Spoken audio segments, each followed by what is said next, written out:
Baiklah, Assalamualaikum warahmatullahi wabarakatuh.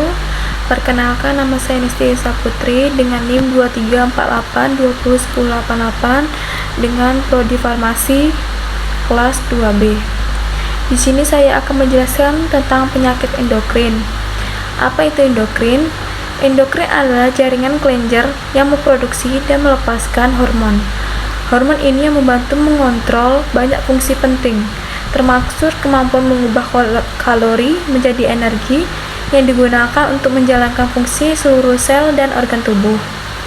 Sistem endokrin mempengaruhi detak jantung, pembuluh tulang, dan jaringan. Bahkan, kemampuan bereproduksi sistem endokrin memainkan peran penting meningkatkan risiko diabetes, penyakit tiroid, gangguan pertumbuhan, disfungsi seksual, dan sejumlah gangguan terkait hormon lainnya. Jenis kelenjar endokrin dibagi berbagai macam.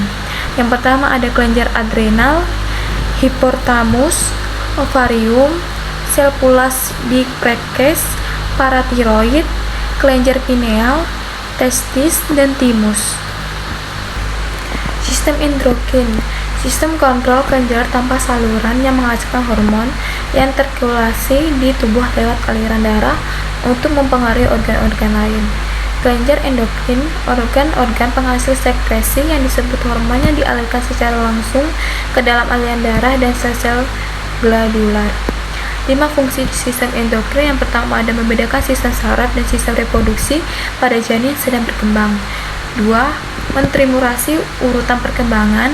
3. Mengkomunikasi sistem reproduktif. 4. Memelihara lingkungan internal optimal. 5. Melakukan respon korektif, adaptif, dan saat situasi darurat. Selanjutnya ada faktor risiko gangguan endokrin, yaitu yang pertama peningkatan kadar kolesterol yang signifikan. Yang kedua, memiliki riwayat keluarga dengan kondisi yang sama. Ketiga, memiliki riwayat penyakit autoimun.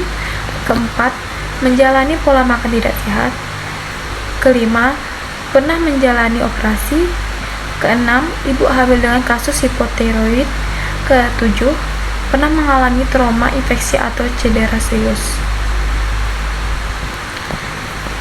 Selanjutnya ada gejala gangguan sistem endokrin, peningkatan rasa haus serta seringan buang air kecil, kesulitan untuk tidur, mudah untuk terasa marah, mudah lelah saat beraktivitas yang berlebihan, adanya pembengkakan pada tangan dan kaki, perubahan bentuk tulang seperti rahang dan menonjol, ringan dan bau badan.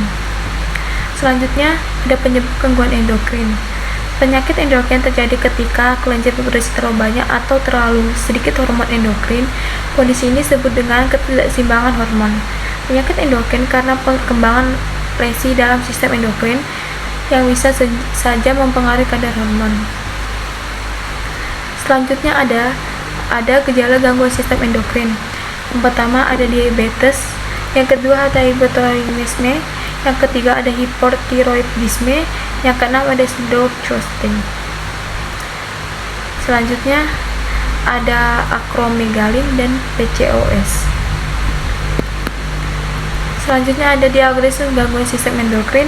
Yang pertama ada tes urin, yaitu pemeriksaan yang digunakan untuk mendeteksi dan mengolah berbagai gangguan seperti infeksi saluran kemih, penyakit ginjal, dan diabetes. Dan yang selanjutnya ada MRI, yaitu teknik pencitraan medis yang dilakukan dengan menggunakan medan magnet dan gelombang radio menampilkan gambar detail organ dan jaringan dalam tubuh. Selanjutnya ada tes darah, yaitu pemeriksaan yang digunakan untuk mengukur atau memeriksa sel, bahan kimia, protein, atau zat dalam darah.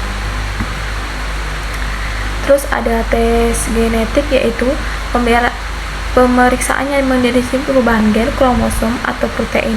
Hasilnya membantu menentukan peluang seseorang untuk mengembangkan atau meneruskan kelainan genetik. Selanjutnya terakhir ada tes hormon, yaitu pemeriksaan yang dilakukan untuk mendeteksi dan mengevaluasi keseimbangan hormon dalam tubuh. Selanjutnya apa saja yang termasuk sistem endokrin? Organ endokrin antara lain hipofisis, cerembi, glandula tiroid, glandula paratiroid, timus, pankreas, glandula suprarenalis, testis, dan ovarium. Selanjutnya ada Beberapa cara untuk mencegah munculnya gangguan sistem endokrin. Yang pertama, Anda menjaga berat badan yang ideal, rutin olahraga, makan bergizi seimbang, dan terapkan diet sehat, serta yodium dalam diet. Ketahui beberapa gangguan sistem endokrin. Gangguannya ada patologi, hormon patiroid rendah, kalsium rendah, fosfor tinggi. Hormon patiroid tinggi, kalsium rendah, fosfor rendah. Tanda-tanda gejala yaitu seperti yang ada di gambar. Penanganannya meningkatkan kalsium, glukola, fosfatatofi, kalsium oral sertifikat. Terima kasih. Sekian presentasi dari saya ucapkan wassalamualaikum warahmatullahi wabarakatuh.